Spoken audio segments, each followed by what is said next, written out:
Alright, this is lesson 1.4. Let's go. Greetings and farewells. Kia ora and welcome back.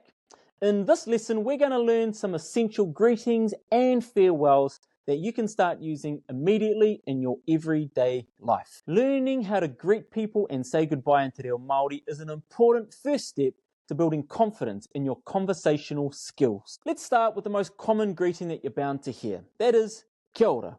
You might remember this from our last lesson. It's used to say hello, but it also conveys the idea of wishing somebody good health. Super useful, and you should definitely be using it, I would say, at least 20 times a day. Now, let's begin to add in some variety. You might want to greet someone in the morning. If that's the case, you can say morena. This is similar to saying good morning in English. So say it with me. Morena. Great. Now, another useful kupu to keep up your sleeve is tēnā koe, which is a bit more of a formal greeting that means hello and thank you when you're addressing one person. You can also say tēnā kōrua if you're greeting two people, or tēnā koutou for a group of 3 or more. So let's practice those together. For one person, tēnā koe. For 2 people, tēnā kōrua. And for 3 or more, tēnā koutou. Perfect. Tēnā koutou is super useful when you're addressing a big group of people, so just keep that one in mind. Now, let's talk about how to say goodbye. One of the most popular farewells is ka kite anō, which we've learned, but let's recap it anyway. Say it again with me, ka kite anō. Now, if you're saying goodbye, but you know you won't see that person for a while, you can say haere rā if the person is leaving, or e noho rā if you're the one who's leaving them. These are slightly more formal farewells, so let's practice those together. If they are leaving and you're staying where you are, you say haere rā to the other person, which basically means go well. Haere rā. But if you're leaving and they're staying, you can say e noho rā to them, which basically means stay well. Beautiful.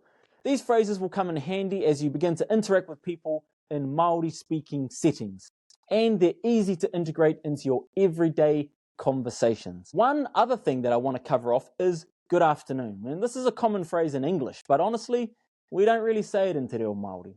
I hear a lot of people say ahi ahi Māori, which does translate to mean good afternoon, but it's not a very Māori way of speaking, so let's just try and avoid that. Instead, just stick to what you already know.